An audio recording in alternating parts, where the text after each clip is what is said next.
What's going on? I got to tell you, I was watching this rather loud, obnoxious guy Wednesday night, and he told me shitting all over Keegan Bradley, calling him the worst donkey chalk of all time, as the one guy he definitely wasn't playing. And then he said that there's the one guy he was definitely playing is this young startup, Scotty Scheffler or something like that. Yeah, that was me. I'm spiking the football before the tournament's even over, which is a douchebag thing to do. But let's face it, Scotty is not getting any worse than fucking second in this tournament. He did better than all the other top guys. I will spike the football. I am a tout now. Look at me go. What's up, new guy? I'm the Degenerate 75. I am a PGA DFS content creator who is here to help you get better at PGA DFS, because if you don't know, this shit be hard. I've been doing it a long time. I've played it pretty seriously, and I can probably help you get better in a lot of ways. But more than that, I'm going to be the guy that doesn't give you picks and teaches you how to play, and also try not to just be the talking head that's boring as fuck. If that's something that interests you, I encourage you to hang around for, I don't know, about the next 20 minutes. Also, you see this right here? This is my schedule. Come check it out, you motherfather. Every Wednesday night, 7 p.m., Lord's Time Zone, which, by the way, I just referenced that show with my Keegan and Scotty Scheffler picks, because I give all kinds of picks. I don't. And then, of course, you're watching the Showdown Hoedown every Friday and Saturday night for round 3 and round 4. And if you don't know, week long, a.k.a. kicking the nuts, is tough. Showdown, there's an edge. Showdown, I thought I hit the nuts today.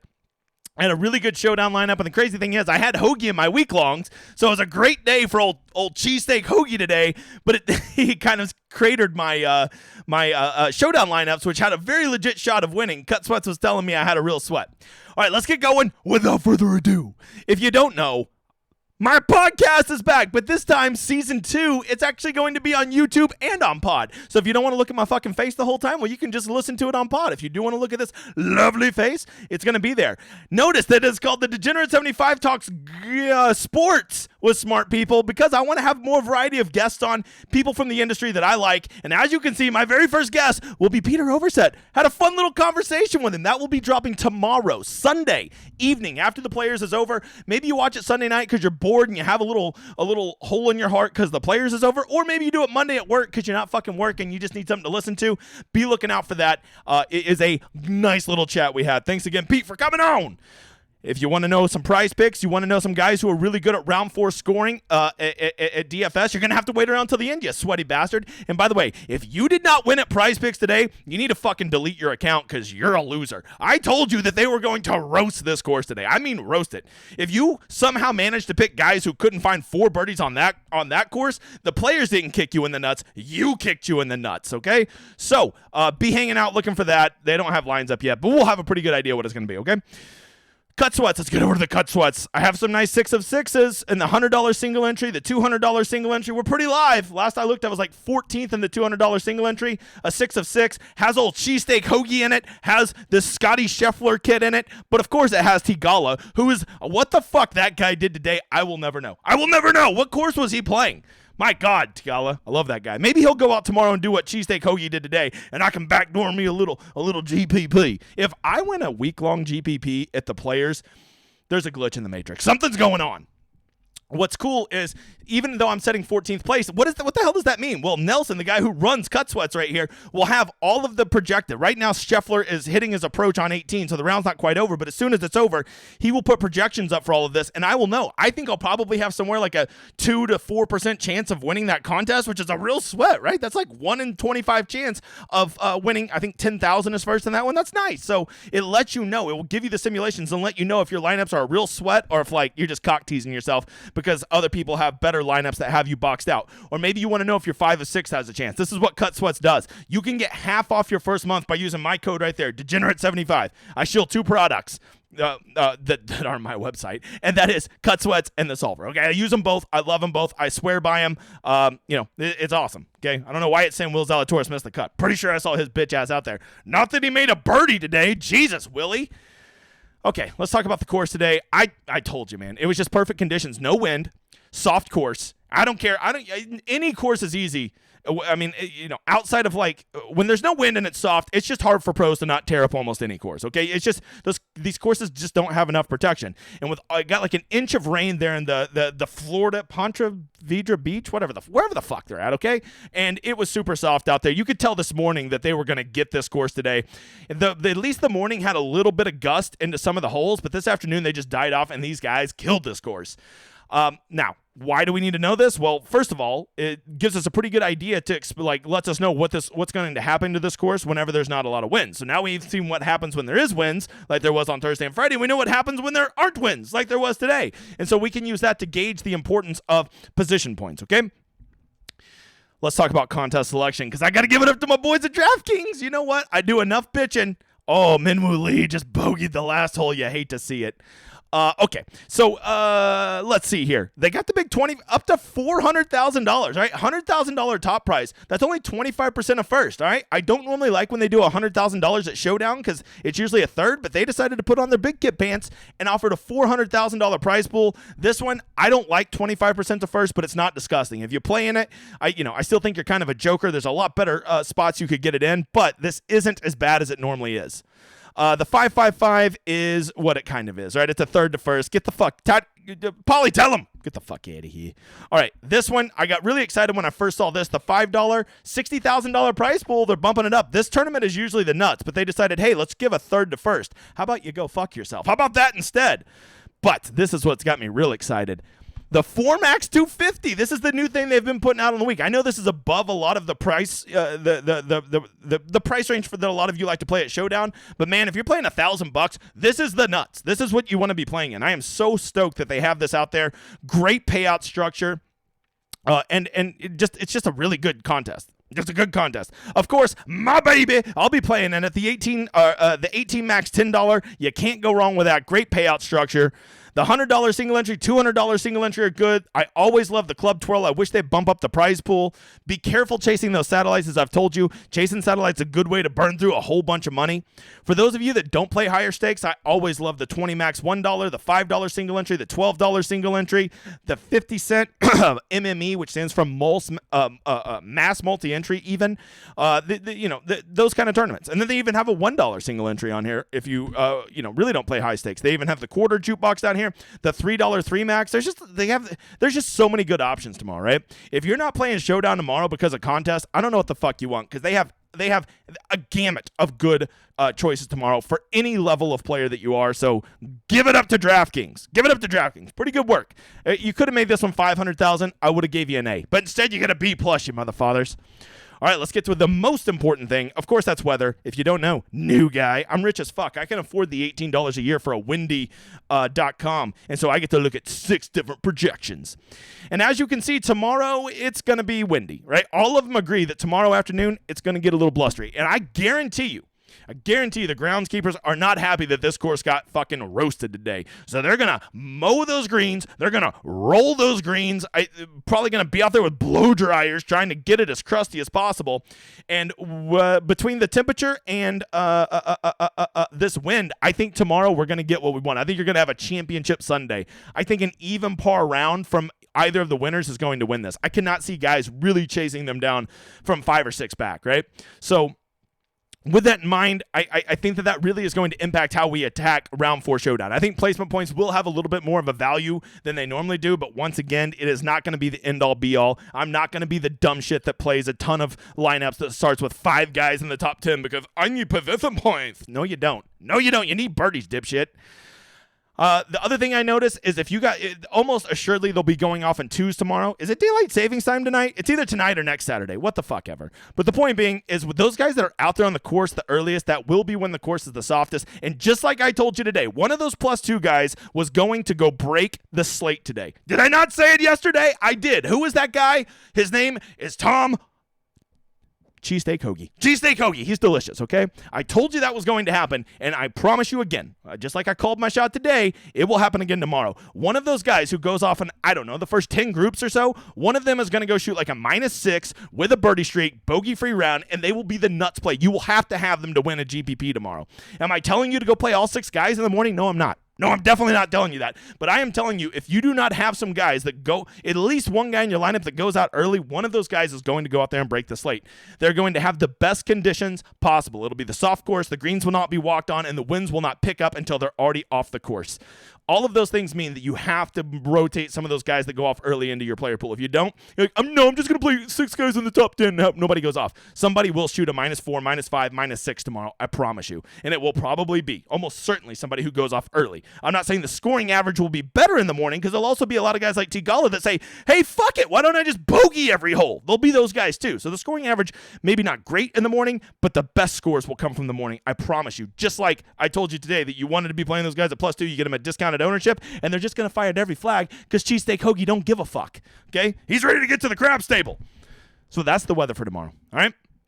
Hey, all those lineups, that lineup that was going to win me a GPP today before Tom Hoagie decided he was going to birdie every hole, I made every single one of them right here on the solver. If you don't know, the solver is the best optimizer out there. I use it. Every single lineup, I've had 2 wins, 18 top 10s over the past 6 weeks.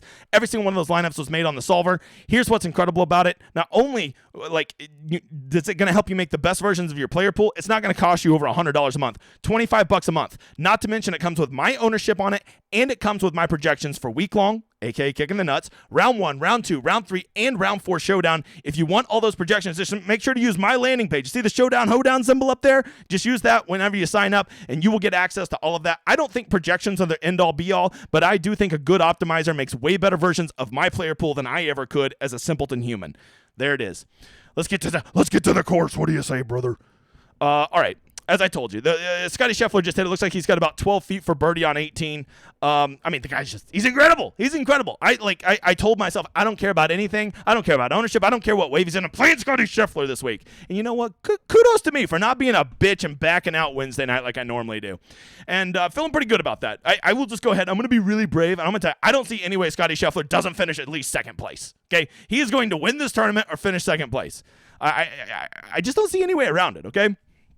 So, as always, we need to start the conversation with position points. If you don't know, new guy, position points in round 4 showdown is something that gets a lot of people cut up because the winner gets 13 bonus points, which is really nice. But you have to remember, just because a guy starts it, let's say Scotty Scheffler pars this last hole, and he starts with those 13 points. Oh, I got to play Scotty. He gets 13 points. No, dipshit. He gets 13 points if he finishes there. If he drops to second place, well, now all of a sudden he only gets, what is it? I believe it's 10 points or 9 points or something like that. It's a decent drop, right? So now he gets 9 points. Well, I still got to take Scotty because he got second and he's going to get 9 points. Well, Scotty falls to second. He probably shot like a 1 over. Is he really getting you a lot of points? Plus, the guy that moves up to 20th and gets you 5 birdies will have outscored him. So you can't fall in love with the idea of these position points. Think of them as a destination, not as a starting point, right? That is what we want to. It's what we want to reach to. So with that, I think you do want to try to have the guy who's going to win. And I think that to me, there's really only maybe 4 guys that could win this tournament tomorrow. Scheffler, Minwoo Lee, Cam Davis, I guess Sung Jae, and maybe like a Tommy Fleetwood could still rally to win this, right? Any of those other guys, I'm not taking serious to win this tournament. So those are some guys that I think you want to consider. You probably want to have at least one of those guys in your player pool. Unless you don't think somebody else is going to win, well, then go put them in there. If you think Aaron Rye is going to play like a fucking assassin 2 days in a row, go right on ahead and play him. I have him my week long, so I wouldn't hold my breath. So with that in mind, here's what you want to do. I think you want to take all these guys in the top 10. So that's going to be your T8 or better guys. And I think you want to have some of those guys in your player pool. I would probably have something like 5 of those guys. I don't think you want to have all these guys in your player pool. I think you really want to make your stands up top. Okay, whether you think that's Sung Jae or Lingmirth or whoever it is, make your stands and stick with them. And those guys, you have a rule that you put at least 2 of those in a lineup and probably no more than 3 or 4, whatever your level of comfort is. Because if you don't know, the average number, the most common number that pops up is guys that starting in the top 10 of winning GPPs is 3. Okay, followed very closely by 2. That means 2 guys, and they're the guys who win the GPPs. 2 of the people in their lineup started in the top 10, but the most frequent number is 3. So I think you want to have a rule to have at least 2 or 3 of these guys in your lineup. The key is you got to pick the right ones that don't fucking implode tomorrow. Okay, so I think you make your stands. If you want to be a pussy and play all 10 of them and mix and match, you go right on ahead. Okay, but to me, it's just easier to make your stand. If you truly think Scotty Scheffler is going to boat race this thing, well, then just go play him in every lineup. If you think Tommy Fleetwood is finally going to rally and not be a loser chump for once in his life, well, then go play him, okay? That's what I'm going to be doing. That's my rule. I don't think you want to be playing 5 or 6 guys from the top 10. It's just such an unoptimal build. They're going to be so highly owned. You almost certainly 1 or 2 of those guys is going to implode. And you know you cannot win a GPP when you have a guy or 2 implode. It's just impossible. When a guy implodes, you say, well, all those fucking lineups are dead. Okay, we call those the Tigala lineups. And you got to be aware of that. So I'm telling you, make your stands up top. The second thing you want to consider is guys who had great rounds today. If you want to go back to Cheesesteak Hoagie after he broke the course record, you go right on the fuck ahead. I'm playing him in week long, and he's coming off of breaking the course record. I wouldn't touch him with a 10-foot pole, okay? I wouldn't touch him with a Philly cheesesteak. Sung Jae is an incredible player. Can he go back-to-back like that? Yes, he can. But I will tell you, he actually lost on approach today, which is just insane. Shooting an 8 under, right? Fleetwood, Rye, Taylor Moore, all these guys up here, like, it's just, Scotty is different, all right? Scotty can definitely go shoot -6, -7. By the way, he's lining up that birdie putt right now. So, I love to fade these guys. Outside of like maybe a Spieth, a Finau, Scheffler, and M, I'm open to it. I just don't trust Hoagie, Fleetwood, Rye, Taylor Moore, Minwoo Lee, Russell Henley. I just don't trust these guys to follow up great to great backgrounds. Can they do it? Absolutely. But I'm not going to play the fucking ownership premium. I'll just play the leverage game and just assume they shit down their leg like they normally do. That's why they're Russell Henley. All right, the next thing I'm going to look at is I'm going to go right down here to the bottom, and I'm going to find that cutoff. Where's the last guys that I'm really comfortable playing? Like guys who could still backdoor and get me like a top 50, a top 40. So not only could they have a good round, but they can get me a few position points that would also help. Scotty definitely just rolled in the birdie. Who is this Scotty Scheffler kid that this DGen75 was talking about on Wednesday? Sorry. All right. So, to me, I think that guys like Tom Kim, Justin Thomas, they could be those guys that boat race early tomorrow. Because, as I told you, they'll be going off in twos all day for like 7 hours. They'll probably start at 7 o'clock in the morning, and over the next 6 to 7 hours, they will just put them out in twos off one. Everybody will be going off one tomorrow, right? Well, shit. Is there weather tomorrow? Damn it. You know what? I should have had the Weather Channel open. Maybe I'm full of crap. Let me go back. Amateur hour. What is this? Amateur hour? Oh, look, it's already up. Tomorrow, Sunday. Yeah, there's no showers. Get the fuck out of here. All right, there's no showers. All right, we're freaking out about nothing. Get out of here. Weather Channel, I've heard they do ads. Ads? Okay. Guys that could boat race tomorrow. Justin Thomas. Tom Kim. These guys right here. Even Will Zalatoris. But the thing with Will Zalatoris you got to ask yourself is like, even if he does go shoot a -6 tomorrow, the best he'll probably move up to might be to like T40, right? And so like he's not really, even if he has that round, he's not going to get you those extra bonus points. So that's going to be up to you to determine. I like those guys that like let's say a Justin Thomas. If he shoots a -6 tomorrow, he could very easily shoot up to a top 25, which is like another 3 or 4 points that you get. So that's a nice little bonus to factor in. So that's what I really like to look at. For me, I will probably be considering all the guys that are +1 or better, right? Kisner, Zalatoris, Badley, Straka, these guys, they will be out there in the best conditions, but you have to ask yourself 2 questions. 1, are they just going to fucking quit if they don't get off to a birdie start? And number 2, are they so far back that they can't even get any position points if they do have a nice solid 4 under round, right? Those are the 2 questions you're going to have to answer, and only you're going to know the answer to that. All right, from there, give me the bounce back guys. Who are some guys that just really shit the bed today but are still in there? Adam Svensson, he could never do good tomorrow. Or he could. I'm just saying these guys. Ben Griffin was terrible today. I played so much of him. He could never do good. Or he could. I'm just saying. I'm not telling you to play him. I'm just saying anytime you think you know what the fuck's happening in Showdown or PGA just in general, you're full of bull butter, sir. Bull butter is what you're full of. So don't do that. Don't do that. These guys that have bad rounds today, go give him a little kiss on the cheek and say, I still love you, buddy. I still love you. Who else? Who was somebody else? Justin Thomas, Tom Kim. They could never do good. They suck, man. I'm so tired of those losers. Okay, you're going to be tired of them tomorrow when they shoot a 6 under and they're the nuts play and you didn't play them because you're too busy being all in your feelings. I'm just saying, be open to these guys. Don't mark anybody out because they had a bad round, okay? It's a single round of golf. Any asshole can play well, okay? They see one putt roll in on the first hole. They roll in a 16-footer. All of a sudden, they're like, yeah, I guess I'm feeling it today. And then they just go shoot the course record. We call that the cheesesteak hoagie. All right. As always, the number one thing you want to look at is that's most correlated to success at Showdown is a little thing called approach. Guys that just absolutely killed on an approach today. Tom Hoagie, you don't fucking say it. The guy who broke the course record had a good day at approach? Shocking. Okay, from there, Tyrrell Hatton was a guy that actually, I mean, if you're just going off of approach, how do you not play Tyrrell Hatton tomorrow, right? He shot a 4 under, which, believe it or not, was not even that creative a round today, but he lost at everything except approach. Max Homa, exact same thing. Incredible approach round. Kind of was average or sucked at everything else. Jordan Spieth. Spiethy's tee to green was unbelievable. Okay. Who was somebody else that might... Oh, Dylan Wu. Look at that ball striking for old Dylan Wu. That's what I'm talking about, brother. Let's see. Oh, my God. Justin Thomas. Great approach, man. He cannot be that bad around the greens and putting again. I know you've probably watched him putt. I watch him putt, and I say, yes, he can. But I choose to believe he won't be. Anybody else? Taylor Moore. I was all over Taylor Moore today. I love me some Taylor Moore. Am I going to play some Taylor Moore tomorrow? No, I'm not. Gary Kigo. Here, you want to know the secret to life? Anytime you think a course is going to play easy, play Garrett Kigo. That guy goes nuclear like nobody. And through the first 3 holes, I was already being like, I'm the man. And then he just decided to fuck off the rest of the round. Cam Davis? Nah, he's too high up there. Fuck him. Okay, well, the next thing, anybody just killed themselves off the tee. Maybe had a good round altogether, but off the tee they were bad. Kisner, all right. Ooh, David Lingmerth. Wow, look at that. David Lingmerth gained 3 strokes on approach. Where are we living right now? I guess he really was having a nice round until he put it in the drink on 18. So you got to wonder, strokes gain psychology. Is he like done? Can he handle it? Can he come back from that? Justin Rose. When Justin Rose's iron's on, I'm in because that motherfucker can make putts. Taylor Pendrith. Yeah, Taylor Pendrith would be a great bounce back candidate today. He did nothing well today except approaches, and that's the one that matters the most. Anybody kill themselves around the green today that might be a good bounce back candidate? Kisner again. Will Gordon? I don't know about that. Willie Z. I mean, that's a big punt. I agree. Dylan Wu, man. Dylan Wu. That's just crazy round. Sepp Straka. I don't mind a Sepp. Look at that. He shot 2 over today. He sucks. He could never do good tomorrow.